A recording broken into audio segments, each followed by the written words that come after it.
আবার আমানতের বিপরীত আরেকটা শব্দ আছে, সেটাও আরবি শব্দ, সেটাকে বলা হয় কিয়ানত।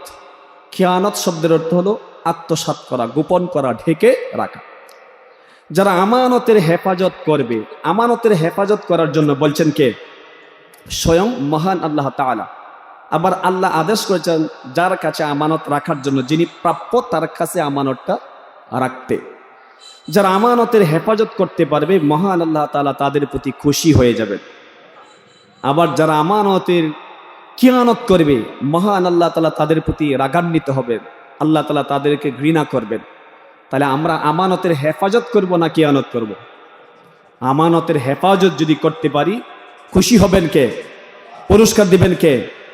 আল্লাহ তাআলা। যারা আমানতের হেফাজত করতে পারবে ইহকাল পরকাল উভয় জগতে তাদের সম্মান মর্যাদা বৃদ্ধি করে দিবেন। আর যারা আমানতের খেয়ানত করবে তাদের সম্মান মর্যাদা দুনিয়াতেও থাকবে না, পরকালেও থাকবে না। আবার পরকালে তাদেরকে মহান আল্লাহ তাআলা জাহান্নামের আযাবে নিক্ষেপ করিবেন। তেলাওয়াতকৃত আয়াতের অর্থ, হাদিসের অর্থ বলছি। রব্বুল আলামিন বলেছেন, ইন্নাল্লাহা ইয়া'মুরুকুম আন তুওয়াদ্দুল আমানাতি ইলা আহলিহা।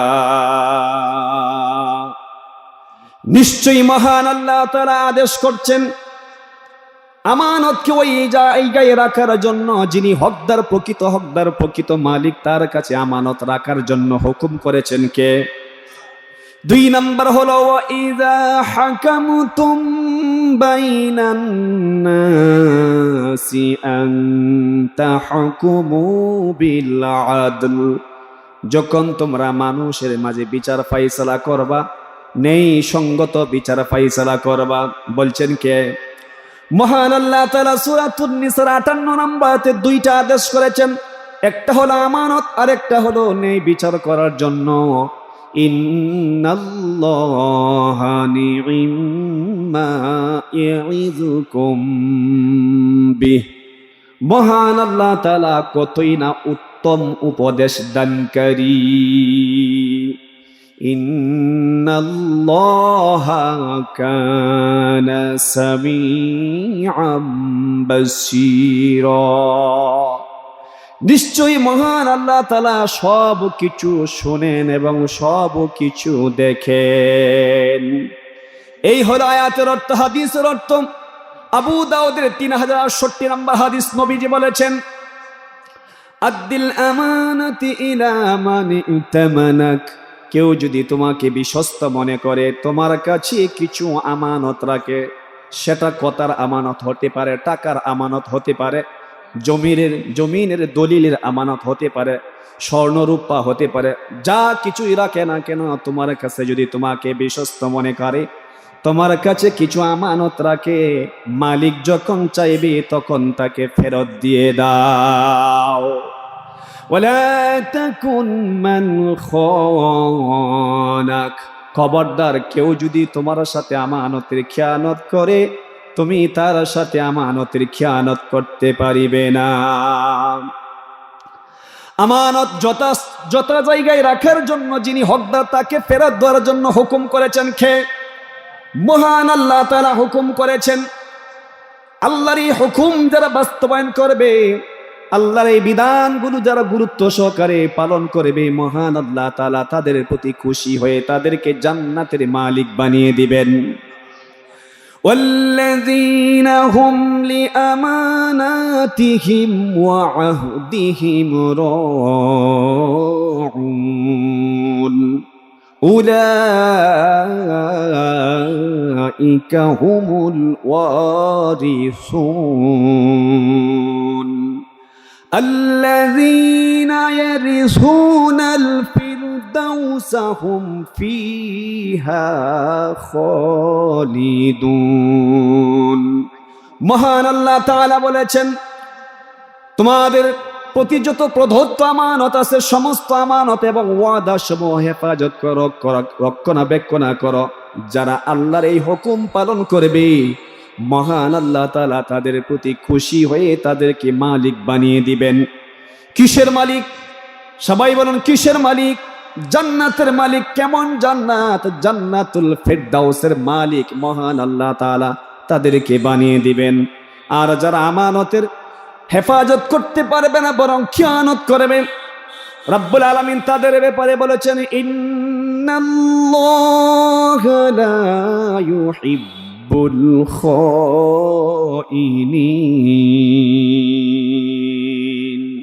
নিশ্চয়ই যে মানুষগুলো আমানতের খিয়ানত করে, হেফাজত করবে না, আত্মসাৎ করবে, গোপন করবে, দেখে রাখবে, আল্লাহ তাআলা তাদেরকে কখনো ভালোবাসেন না। নাউজুবিল্লাহ বলেন। সূরা আনফালে 27 নম্বর আয়াতে মহান আল্লাহ তাআলা तमाम পৃথিবীতে যত ঈমানদার আছেন সবাইকে ডাক দিয়ে বলেছেন, ইয়া আইয়ুহাল্লাযীনা আমানু লা তাখুনুল্লাহা ওয়ার রাসূল ওয়া তাখুনু আমানাতিকুম ওয়া আনতুম তা'লামুন। আল্লাহ বলেন, হে ঈমানদারগণ, আল্লাহ তাআলা যত প্রদত্ত আমানত আছে, রাসূল সাল্লাল্লাহু আলাইহি ওয়াসাল্লাম যত আমানত আছে, আল্লাহর সাথে আমানত, রাসূলের সাথে যত আমানত, সেই আমানতের খেয়ানত তোমরা করিও না। এবং তোমাদের পারস্পরিক যত আমানত আছে সেই আমানতের খেয়ানত করিও না। জেনে শুনে যদি আমানতের খেয়ানত করো, জেনে রাখো আমি আল্লাহ তাআলা তোমাদের সমস্ত দিলের খবর রাখি। আমরা যা করি সব কিছুর খবর রাখেন কে? আল্লাহ প্রদত্ত অনেক আমানত বান্দার প্রতি আছে না নাই? মহান আল্লাহ তাআলা আপনাকে আমাকে সৃষ্টি করেছেন মহান আল্লাহ তাআলার গোলামি করার জন্য। কোন বান্দা বান্দি যদি মহান আল্লাহ তাআলার গোলামি করতে পারে একনিষ্ঠভাবে, মহান আল্লাহ তাআলা তাদের প্রতি খুশি হয়ে তাদেরকে জান্নাতের মালিক বানিয়ে দিবেন। তারা আমানতের হেফাজত করলো। আর যারা আল্লাহর গোলামি ছেড়ে দিয়ে নফসের গোলামি করবে, শয়তানের গোলামি করবে, মানুষের গোলামি করবে, মন গড়া জীবন যাপন করবে, তারা আমানতের খেয়ানত করলো। ঠিক কিনা? আমানত বড়ই ভারী জিনিস, এত ভারী জিনিস। মহান আল্লাহ তাআলা আমানতকে আসমান সমূহ জমিনের উপর রাখতে চেয়েছিলেন, আসমান অস্বীকার করলো, জমিন অস্বীকার করলো। আসমান বলল, রব্বুল আলামিন যত ভারী জিনিস আমার কাছে রাখো আমি সব বহন করতে রাজি, কিন্তু আমানত নামক বোঝাটা আমার উপরে তুমি রাখিও না। জমিন সেই কথা বলল, পাহাড় সেম কথা বলল। এটা আমার কথা না, আল্লাহর কথা। রব্বুল আলামিন সূরা আহজাবের 72 নম্বর আয়াতে বলেছেন, ইন্না আরদনাল আমানাতা আলাস সামাওয়াতি ওয়াল আরদি ওয়াল জিবাল فأبين أن يحملنها وأشفقن منها وحملها الإنسان إنه كان ظلوما جهولا। আল্লাহ বলেন, আমি আমানতকে আসমান সমূহ জমিনের উপর পাহাড়ের উপর রাখতে চেয়েছিলাম, সবাই তা বহন করতে অস্বীকার করলো। এটা বহন করতে অস্বীকার করলো, ভয় পেয়ে গেল। মানুষ এই আমানতটাকে নিজেই তুলে নিল। এজন্য মানুষের ব্যাপারে মহান আল্লাহ তাআলা বলেছেন, নিশ্চয়ই মানুষ হলো বড় জাহেল এবং অজ্ঞ। এই আমানত, যে আমানত পাহাড় বহন করে নাই, জমিন বহন করে নাই, এই জন্য যত মাখলুকাত আছে এর মধ্যে শ্রেষ্ঠ কারা? শ্রেষ্ঠ হলো মানুষ। কারণ আল্লাহ প্রদত্ত আমানত কেউ বহন করতে রাজি হইল না, মানুষ যেহেতু বহন করতে রাজি হয়েছে, এজন্য আল্লাহ তাআলা তাদেরকে আশরাফুল মাখলুকাত ঘোষণা করেছেন। সুবহানাল্লাহ বলেন।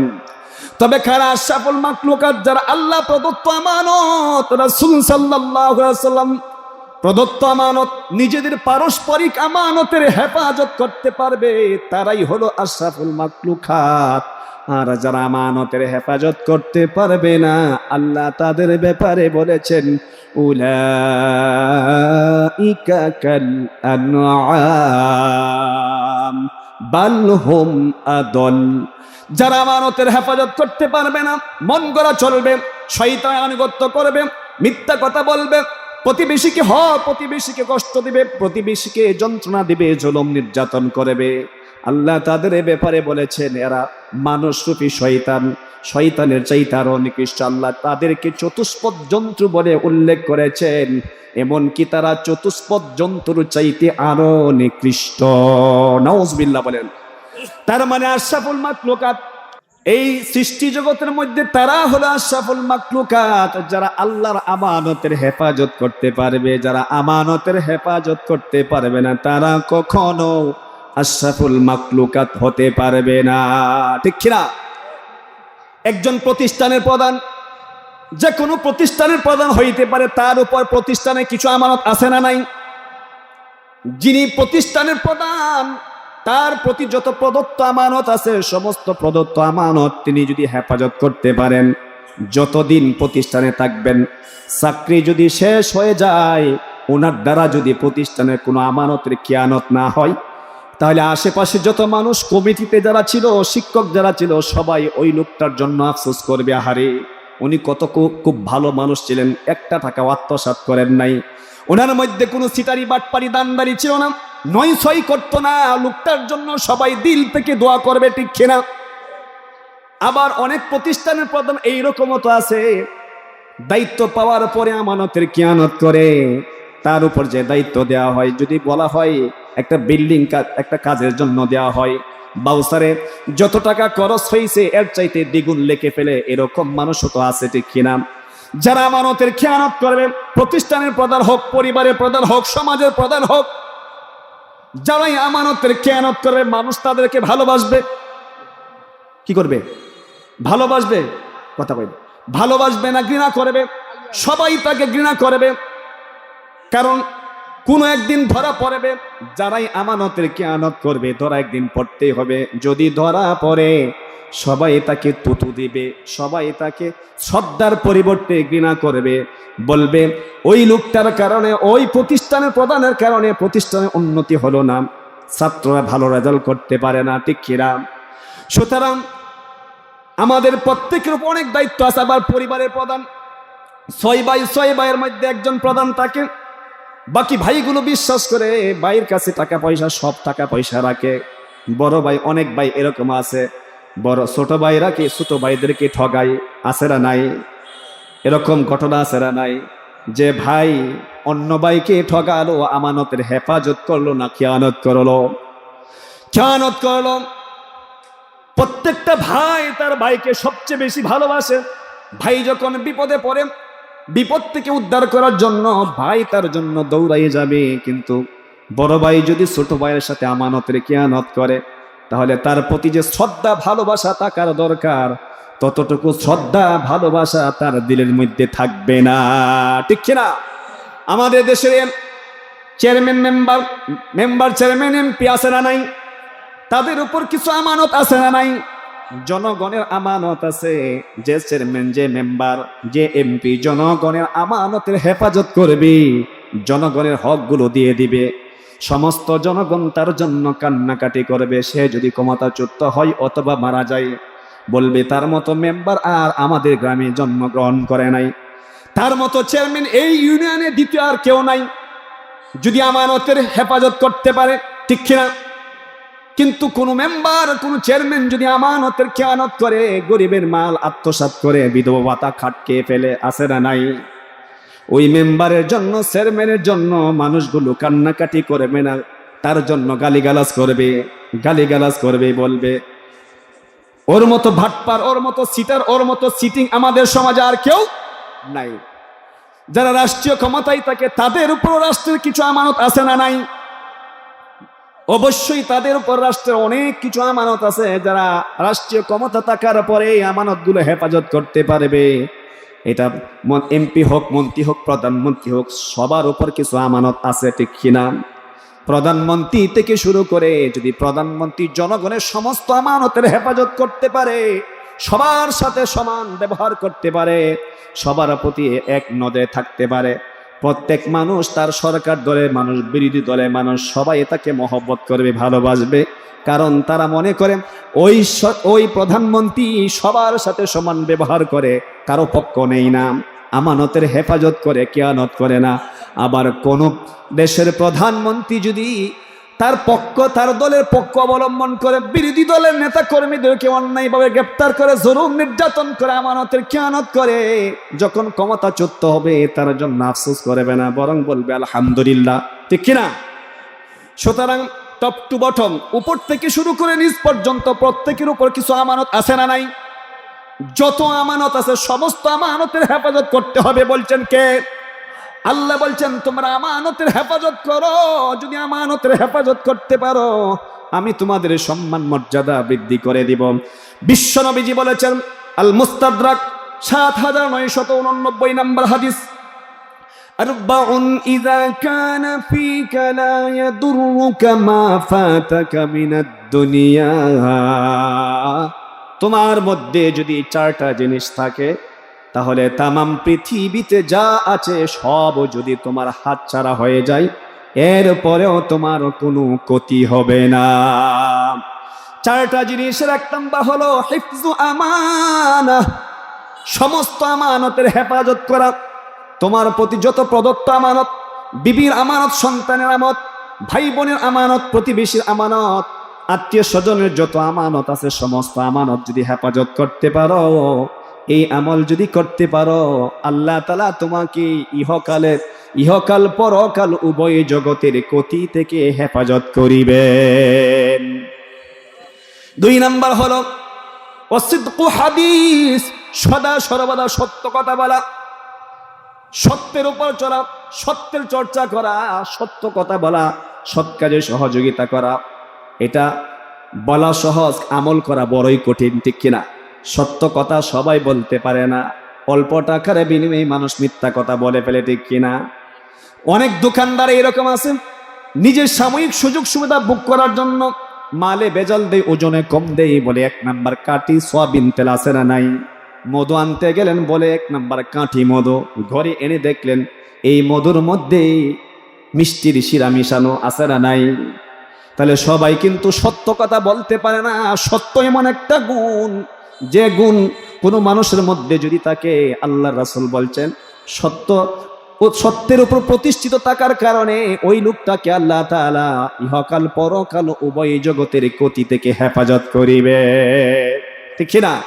আমরা তো অনেক সময় আমরা কি এই কথা বলতে পারবো জীবনে কোনোদিন মিথ্যা কথা বলি নাই? এরকম লোক খুঁজে পাওয়া বড়ই কঠিন। কিন্তু সত্য কথা বলা, এরকম আপনি যদি এই আমল করতে পারেন, নবীজি বলেছেন যারা এই আমল করতে পারবে, বিনিময়ে মহান আল্লাহ তাআলা যদি তার কোনো ক্ষমতা না থাকে, গরিব, নিঃস্ব, অসহায়, ফকির, মিসকিন এই আমল যদি করতে পারে, তাহলে আল্লাহ তাআলা তার সম্মান মর্যাদা বাড়িয়ে দিবে। টাকার দরকার নাই, ক্ষমতার দরকার নাই, সত্যের উপর প্রতিষ্ঠিত থাকার কারণে আল্লাহ তার সম্মান মর্যাদা বাড়িয়ে দিবেন। 3 নাম্বার হলো হুসনুল খালিকা, উত্তম চরিত্রের অধিকারী হওয়া, নিজের চরিত্রটাকে ভালো করা। যদি চরিত্র ভালো করতে পারেন, সম্মান বাড়িয়ে দিবেন কে? বিশ্বনবীজি বলেছেন, ও আমার উম্মতেরা শোনো, তামাম পৃথিবীতে যত মানব মণ্ডলী আছে এর মধ্যে ওই ব্যক্তি সবচেয়ে উত্তম, যার চরিত্রটা সবচেয়ে ভালো, যার আচরণ সবচেয়ে ভালো। তোমাদের মধ্যে ওই লোকটাই হলো সবচেয়ে উত্তম। ঠিক কিনা? আমরা ভালো মানুষ হওয়ার জন্য আমাদের স্বপ্ন নাই। ছাত্রকে যদি প্রশ্ন করেন তোমার টার্গেট কি, বলবে পড়ালেখা করতেছি, বিসিএস ক্যাডার হব, রাজনীতিবিদ হব, প্রকৌশলী হব, বিভিন্ন ধরনের টার্গেট সে বলবে। কিন্তু একটা ছাত্র এই কথা বলবে না, আমি মানুষের মতো মানুষ হতে চাই, আমি চরিত্রওয়ালা মানুষ হতে চাই। ঠিক কিনা? যদি ব্যবসায়ীকে প্রশ্ন করেন আপনার টার্গেট কি, বলবে ব্যবসা করে সফলতা অর্জন করতে চাই। কৃষককে যদি প্রশ্ন করেন আপনার টার্গেট কি, তিনি বলবেন কৃষিকাজ করে জীবনে সফল হতে চাই। কোনো মানুষের টার্গেট কিন্তু এইটা থাকে না, ভালো মানুষ হতে চাই, চরিত্রটা ভালো করতে চাই। চরিত্র যদি ভালো করতে পারেন, তাহলে বিশ্বনবীজি বলেছেন মুমিনের চরিত্র যদি ভালো হয় আল্লাহ তাআলা বান্দার আমল নামায় সে চরিত্র ভালো থাকার কারণে একজন আবেদ যদি সারা রাত তাহাজ্জুদের নামাজ পড়ে যতটুকু সওয়াব তার আমল নামায় জমা হবে, একজন রোজাদার যদি সারাদিন রোজা রাখে রোজা রাখার পরে যতটুকু সওয়াব তার আমল নামায় জমা হবে, মুমিন যদি তার চরিত্রটা সুন্দরভাবে গঠন করতে পারে এর বিনিময়ে মহান আল্লাহ তাআলা তার আমল নামায় ততটুকু সওয়াব দিয়ে দিবেন। সুতরাং আপনাকে আমাকে সব সময় এটা মাথায় রাখতে হবে, আমরা চরিত্র ভালো করব, আমার আচরণ কখনো খারাপ করব না, কাউকে কষ্ট দিব না, কাউকে অযথা গালিগালাজ করবো না, ঠিক কিনা? কারো উপর জুলুম নির্যাতন করা যাবে না। কয়দিনের জিন্দগি, যে কোন মুহূর্তে মালাকুল মউত চলে আসতে পারে। আপনার মৃত্যুর সংবাদ যখন শুনবে প্রতিবেশী আত্মীয় স্বজন, এই সংবাদ শোনার সাথে সাথে সবাই যাতে কান্নাকাটি করে, এমনকি সমস্ত মাকলুকাত যাতে আপনার জন্য কান্নাকাটি করে। কখন কান্নাকাটি করবে? যখন আপনার চরিত্র ভালো থাকবে, ঠিক কিনা? সত্যি চরিত্রওয়ালা মানুষ যখন দুনিয়া থেকে বিদায় নেয়, প্রত্যেক মানুষ তার জন্য কান্নাকাটি করতে থাকে, দোয়া করতে থাকে, রাব্বুল আলামিন তোমার গোলামকে তুমি ক্ষমা করে দাও, ঠিক কিনা? আবার যদি আপনি চরিত্রহীন হন, খারাপ আচরণ অধিকারী হন, ক্ষমতা আছে, ক্ষমতা থাকার কারণে দুর্বল মানুষ পর জুলুম করে, অযথা মানুষের উপর আঘাত করেন, আপনার সাথে পেরে উঠে পারে না, হয়তোবা ক্ষমতা থাকার কারণে কেউ আপনার সাথে কিছু বলছে না, কিন্তু আপনি যখন মারা যাবে, মৃত্যু সংবাদ যখন শুনবে, আত্মীয় স্বজন প্রতিবেশী সবাই বলবে আলহামদুলিল্লাহ শয়তান একটা মারা গেছে, ঠিক কিনা? সুতরাং আমরা চরিত্র ভালো করবো না খারাপ করব? চরিত্র ভালো করতে হবে। চরিত্র যদি ভালো করতে পারেন, বিশ্ব নবীজি বলেছেন এই আমলের বিনিময়ে মহান আল্লাহ তাআলা বান্দাকে উভয় জগতের ক্ষতি থেকে হেফাজত করবেন। 4 নাম্বার হলো ওয়াইফাতু তুমা, হালাল খাওয়া, পবিত্র রিজিক খাওয়া। পবিত্র রিজিক যদি খাইতে পারি, আল্লাহকে যদি ডাকি, ডাক দিতে দেরি, আল্লাহ আপনার ডাকে সাড়া দিতে দেরি করবেন না। আমরা এই কথাও সবাই জানি, ইবাদত কবুল হওয়ার পূর্ব শর্ত হলো হালাল খাওয়া। সবাই বলুন কি খাওয়া? হালাল খাওয়া। হালালকে বান্দা যদি আল্লাহকে ডাকে, আল্লাহ তার ডাকে সাড়া দেন। আর কোনো হারাম করু যদি আল্লাহকে ডাকে, আল্লাহ তার ডাকে সাড়া দিবেন না। বুখারী এবং মিশকাত দুইটা গ্রন্থেই উল্লেখ করা হয়েছে। 2761 নম্বর হাদিস, বিশ্বনবীজি বলেছেন ইন্নাল্লাহা তাইয়্যিবুন লা ইউকবালু ইল্লা তাইয়্যিবা ওয়া আন্নাল্লাহা আমারাল মুমিনিন বিমা আমারা বিহিল মুরসালিন। হুম্মা যাকারা আর-রাজুলু ইউতিলুস সাফার আশ'আরা আকবার ইয়ামুদ্দু ইয়াদাইহি ইলাস সামাই ইয়া রাব ইয়া রাব ওয়া মাত'আমুহু হারামুন ওয়া মাশরাবুহু হারাম ওয়া মালবাসুহু হারামুন ওয়া গুযযিয়া বিল হারাম ফাআন্না ইউস্তাজাবু লিযালিক। নিশ্চয়ই বিশ্বনবীজি বলেছেন মহান আল্লাহ তাআলা পবিত্র, তিনি পবিত্র ব্যতীত অন্য কিছু কবুল করেন না। নিশ্চয়ই মহান আল্লাহ তাআলা মুমিনগণের প্রতি সেই নির্দেশ দিয়েছেন যে নির্দেশ তিনি নবী রাসূলগণের প্রতি দিয়েছিলেন। অতঃপর তিনি একজন ব্যক্তির নাম উল্লেখ করলেন যিনি দীর্ঘক্ষণ সফর করার কারণে ক্লান্ত পরিশ্রান্ত হয়ে মরুভূমির মধ্যে পড়ে গেলেন। তার চুলগুলো ছিল এলোমেলো, জামার মধ্যে ধুলাবালি লেগে আছে। ক্লান্ত পরিশ্রান্ত হয়ে মরুভূমির মধ্যে পড়ে গেল। বিশ্রাম নেওয়ার পরে একটু স্বস্তি ফিরে পেল। কাকতিক মিনতি সহকারে 2 হাত আসমানের দিকে উঠিয়ে আল্লাহকে ডাকছে, ইয়া রব, ইয়া রব, ওগো আকাশের মালিক, জমিনের মালিক আল্লাহ, আমি বিপদগ্রস্ত, আমাকে বিপদ থেকে উদ্ধার করো। আমি অসুস্থ, আমাকে সুস্থ করে দাও। আমি ঋণগ্রস্ত, আমাকে ঋণ পরিশোধ করার ক্ষমতা দিয়ে দাও। নবীজি বলেছেন তার পোশাক হারাম, তার দেহ হারাম, তার পানিও হারাম, তার খাদ্য হারাম, সবগুলো হারাম। ফাআন্না ইউস্তাজাবু লিযালিক, আমি কেমনে তার ডাকে সাড়া দিব? আল্লাহ বলেন আমি কেমনে তার ডাকে সাড়া দিব? কারণ তার মধ্যে যা আছে সবগুলা কি হারাম, সবগুলো কি হারাম। নবীজি বলেছেন লা ইয়াদখুলুল জান্নাতা জাসাদুন গুযযিয়া বিল হারাম, হারাম দ্বারা গঠিত ওই দেহ কখনো জান্নাতে যেতে পারবে না। জান্নাতে যদি যেতে না পারে কোথায় ঠিকানা হবে? জাহান্নাম। সুতরাং খবরদার, আপনাকে আমাকে সব সময় মাথার মধ্যে একটা চিন্তা রাখতে হবে, প্রয়োজনে কম খাবো, কম পরবো, কম ভোগ করব, কখনো হারামের সাথে সম্পৃক্ত হব না। ঠিক কিনা? আমি আপনাদের সম্মুখে আমানত সম্পর্কে কথা বলতেছিলাম। কি সম্পর্কে না? আমানত। যত আমানত আছে সমস্ত আমানতের হেফাজত করতে বলছেন কে? প্রত্যেকটা স্বামীর দায়িত্ব হলো বিবির ব্যাপারে। আল্লাহ তাআলা কিছু আমানত দিয়েছেন, প্রত্যেকটা স্বামীর দায়িত্ব হলো তার বিবিকে পর্দায় রাখা। ঠিক কিনা? তার যুবতী মেয়েকে পর্দা রাখার ব্যবস্থা করা। বিশ্বনবীজি বলেছেন 3 শ্রেণীর মানুষ কখনো জান্নাতে যেতে পারবে না। এর মধ্যে এক শ্রেণী হলো ওই পিতা, যে পিতা তার সাবালিকা মেয়েকে পর্দা রাখার ব্যবস্থা করে না।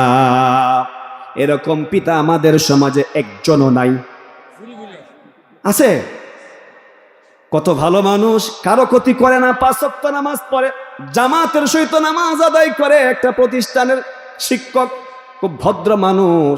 দুঃখ হয়, মনের মধ্যে অনেক দুঃখ হয়, এত উচ্চ শিক্ষিত মানুষ হওয়ার পরে, এত ভালো মানুষ হওয়ার পরেও তার মাথার মধ্যে এই বুঝটা ঢোকে না, তার মেয়ে যখন যুবতী হয়ে যায় কলেজে ইউনিভার্সিটিতে পাঠায়, বেপরদাই আছে না নাই, শাসনও করে না। বন্ধু, আপনাকে অনুরোধ করছি, আপনি আল্লাহর বিধানটাকে গুরুত্ব দেন। আপনার মেয়ে যদি বলেন এটা আধুনিকতা, সব মেয়েরাই এভাবে চলে, আমাকে চলতে দাও তুমি, আপনার দায়িত্ব হলো, কর্তব্য হলো, খবরদার খবরদার, আধুনিকতা বুঝি না, পরিবেশ বুঝি না, আমি বুঝি মহান আল্লাহ তাআলার বিধান। আমার আল্লাহ আমাকে দায়িত্ব দিয়েছেন তোমাদের রাখালি করার জন্য, এটা আমার প্রতি আল্লাহ প্রদত্ত আমানত। আমি যা বলি তা তোমাদেরকে করতেই হবে। আবার আরেক শ্রেণীর মানুষ হলো ওই স্বামী, যে স্বামী তার বিবিকে পর্দা রাখার ব্যাপারে কড়াকড়ি হুকুম করে না। এরকম স্বামী মনে আমাদের দেশে নাই, বিবির বেপর্দা রাখে। কত স্বামী আছে মার্কেট করার জন্য ছেড়ে দেয়, কত সুন্দরী বউ, বিভিন্ন অনুষ্ঠানে যাওয়ার পরে পরিচয় করা, আব্দুল্লাহ তোর ভাবি, ভাবি কত সুন্দর মুখে কথা বলে, নববধূর মতো সেজে গুজে যায়, সবাইকে দেখা মনে বড় তৃপ্তি পায়। এরকম স্বামী আছে না নাই? খবরদার বন্ধ, এটা কখনো করা যাবে না। যদি এটা করেন আমানতের কিয়ানত হবে। হয়তোবা দুনিয়াতে আপনার শাস্তি হবে না, কিন্তু একদিন রবের কাছে ধরা পড়তে হবে। ঠিক কিনা? আমরা যা করছি সবগুলো রেকর্ড করছেন কে? রব্বুল আলামিন বলেছেন ওয়া কুল্লু ইনসানিন আলজামনাহু তায়রাহু ফি উনুকিহি ওয়া নুখরিজু লাহু ইয়াওমাল কিয়ামাতি কিতাবান ইয়ালকাহু মানশুরা। ইকরা কিতাবাকা কাফা বিনাফসিকাল ইয়াওমা আলাইকা হাসিবা। মানুষ শোনো, তোমরা যা করো, প্রকাশ্যে হোক গোপনে হোক, মানুষের সামনে হোক, মানুষকে ফাঁকি দিয়ে হোক, রাত্রে হোক দিনে হোক, যা কিছু করছো, জন্মের পর থেকে বালেগ হওয়ার পর থেকে মৃত্যুর আগ পর্যন্ত যা কিছু করবে সব কিছু রেকর্ড করার জন্য, সব কিছু সংরক্ষণ করার জন্য তোমাদের প্রত্যেকের জন্য আমি একজন বডিগার্ড নিয়োজিত করে রেখেছি। বলছেন কে? আল্লাহ বলেন প্রত্যেকটা মানুষের ঘাড়ের মধ্যে একটা অত্যাধুনিক সিসি ক্যামেরা ফিটিং করে দিয়েছি। আমাদের দেশে সিসি ক্যামেরা আছে না নাই? অনেক দোকানে, ব্যবসায়ী প্রতিষ্ঠানে, মসজিদে, শিক্ষা প্রতিষ্ঠানে সিসি ক্যামেরা আছে। চুর যখন চুরি করে এটা ধরার জন্য, শনাক্ত করার জন্য অনেক সময় এরকম ঘটনা ঘটে, ঘটার পরে জাপসা জাপসা বাসে আছে না নাই? ধরতে পারে না, শনাক্ত করতে পারে না। আর আল্লাহ তাআলা মানুষের ঘাড়ের মধ্যে যে ক্যামেরা ফিটিং করে দিয়েছেন, এইটা মনে হয় দুনিয়ার ক্যামেরার মতো জাপসা জাপসা বাজবে না, না না, এটা জাপসা বাজবে না, ক্লিয়ার স্পষ্ট বাজবে। আল্লাহ বলেন প্রত্যেকটা মানুষের আমলগুলো রেকর্ড করার জন্য আমি প্রত্যেকের ঘাড়ে একটা সিসি ক্যামেরা ফিটিং করে দিয়েছি। যতদিন হায়াত পাবে সমস্ত আমলের মধ্যে রেকর্ড করা হচ্ছে, ভিডিও ফুটেজ সহ। হাসরের মাঠে আল্লাহ বান্দাকে বলবেন ইকরা কিতাবাকা কাফা বিনাফসিকাল ইয়াউমা আলাইকা হাসিবা। পড়ো তুমি তোমার আমল নামার জন্য তুমি নিজেই যথেষ্ট। সুতরাং আমরা যারা এই কথা বিশ্বাস করি, আমরা যা করি সব দেখছেন কে? এজন্য আমরা সব সময় ভালো কাজ করব, কখনো খারাপ কাজ করব না, কখনো আমানতের খেয়ানত করব না। প্রতিবেশী হিসেবে প্রতিবেশীর প্রতি পারস্পরিক কিছু আমানত আছে না নাই? একজন প্রতিবেশীর দায়িত্ব হলো তার প্রতিবেশী যদি কাছে থাকে খোঁজ খবর নেওয়া, সে অভুক্ত কিনা খোঁজ খবর নিতে হবে, সে অসুস্থ কিনা খোঁজ খবর নিতে হবে। নবীজি বলেছেন কোনো প্রতিবেশীর খোঁজ খবর নেই, এইভাবে তার পাশে দাঁড়ায়, বিপদের সময় তার পাশে দাঁড়ায়। আল্লাহর রাস্তায় দান করলে যতটুকু সওয়াব হবে এর চাইতে বেশি সওয়াব আল্লাহ তাআলা বান্দার আমল নামায় দিয়ে দিবেন। আর যারা প্রতিবেশীকে কষ্ট দিবে, প্রতিবেশীর হক নষ্ট করবে, প্রতিবেশীর সাথে যে আমানত আছে সমস্ত আমানতের খেয়ানত করবে, নবীজি তাদের ব্যাপারে বলেন, বুখারী শরীফের হাদিস, আল্লাহি লা ইউমিন আল্লাহি লা ইউমিন আল্লাহি লা ইউমিন। قيل ومن يا رسول الله الذي لا يأمن جره بوائقا। নবীজি তিনবার আল্লাহ নামে শপথ করলেন, বললেন ওই সত্তার কসম যার হাতে আমার প্রাণ, সে মুমিন নয়, সে মুমিন নয়। তিনবার যখন এই কথা বললেন সাহাবীরা জিজ্ঞেস করলেন, ওগো আল্লাহর নবী কার ব্যাপারে এই কথা বললেন? তখন নবীজি বললেন, যার অনিষ্ট হতে তার প্রতিবেশী নিরাপদ নয়, সে মুমিন নয়। আবার রাসূল আরেকটা হাদিসে বলছেন, যে ব্যক্তি ওয়াল্লাযী নাফসি বিয়াদিহি লা ইউমিনু আহাদুকুম, ওই সত্তার কসম করে বলছি তোমাদের কেউ পরিপূর্ণ মুমিন হতে পারবে না। আল্লাযী ইয়াসবাউ ওয়া জারুহু জাইউন ইলা জামবি, যে ব্যক্তি নিজে পেট ভরে খাইলো, তার প্রতিবেশীর খোঁজ খবর নিল না, খাইলো কি খাইলো না কোনোদিন জিজ্ঞেস করলো না, অভুক্ত থাকলো। নবীজি তার ব্যাপারে বলেছেন তার ঈমান নাই। নাউজুবিল্লাহ। সুতরাং আপনাকে আমাকে সব সময় যত আমানত আছে সমস্ত আমানতের কি করতে হবে? হেফাজত করতে হবে, কখনো আমানতের খেয়ানত করা যাবে না। আপনাকে কেউ যদি বিশ্বস্ত মনে করে কোনো কিছু রাখে, যখন চাইবে তখন দিয়ে দিতে বাধ্য থাকবেন। অনেক মানুষ, গ্রামের সবাই তো শিক্ষিত না, কিছু মানুষ শিক্ষিত, জমি দলিল বুঝে বেশি। গরিব মানুষ বলল আপনার কাছে জমির দলিলটা রাখলাম, যখন চাই তখন দিয়ে দিবেন। অনেক সময় এরকমও তো হয়, জমি যখন চাই তখন দেই না, আছে না নাই? আবার বাবা ওয়াদা করলো আমি মসজিদে মাদ্রাসা মক্তবে 5% জায়গা দান করলাম, ছেলে মেয়েদেরকে ওসিয়ত করে গেল আমি মারা যাওয়ার পর তোমরা দলিল দিয়ে দিবা। এটা হলো ছেলেদের প্রতি বাবার পক্ষ থেকে আমানত। যখন মালিক পক্ষ চাইবে, কমিটিরা যখন চাইবে তখন দিয়ে দিতে বাধ্য থাকবেন। জমির যে জমি দিছে ওই জমির দাম তখন কম ছিল, এখন হঠাৎ করে জমির দাম প্রতি শতক 4 লক্ষ 5 লক্ষ টাকা। তখন কিছু ছেলে এবং মেয়ে অস্বীকার করে, বলে দিব না। এরকম ছেলে মেয়ে আছে না নাই? ভালো সন্তান না খারাপ সন্তান? নিঃসন্দেহে খারাপ সন্তান। খবরদার এটা কখনো করতে পারবেন না। কারণ যে সম্পদ রেখে গেছেন তোমার বাবা রেখে গেছেন, আবার তোমার বাবার ওসিয়ত, এটা যদি খেয়ানত করো হয়তোবা অবশ্যই দুনিয়াতে তোমাদের শাস্তি হবে না, হাসরের মাঠে এই ব্যাপারে তোমাকে জবাব দিতেই হবে, ঠিক কিনা? সুতরাং যত আমানত আছে সমস্ত আমানতের হেফাজত করতে হবে। আমানতের মধ্যে অন্যতম একটা আমানত হলো আমাদের দেশে যেহেতু গণতান্ত্রিক রাষ্ট্র, ভোট নির্বাচন হয় কিনা, ভোট দেয় কিনা, কথা কই না। ভোট একটা প্রদত্ত আমানত। আপনার ভোটের মাধ্যমে যে ব্যক্তি নির্বাচিত হবেন, ওই ব্যক্তি যদি ভালো কাজ করে, সমাজের উপকার করে, রাষ্ট্রের উপকার করে, গরিবের হকগুলো আদায় করে, বিনিময়ে আপনি তাকে সমর্থন দেওয়ার কারণে সওয়াবের একটা অংশ আপনার আমল নামায় জমা হবে। আমি সহ সবাই যাতে আল্লাহ প্রদত্ত আমানত, রাসূল সাল্লাল্লাহু আলাইহি ওয়াসাল্লাম প্রদর্শিত আমানত এবং আমাদের পারস্পরিক যত আমানত আছে সমস্ত আমানতের হেফাজত যাতে করতে পারি, আল্লাহ তাআলার কাছে এই দোয়া রেখে আমার সংক্ষিপ্ত কথা শেষ করছি।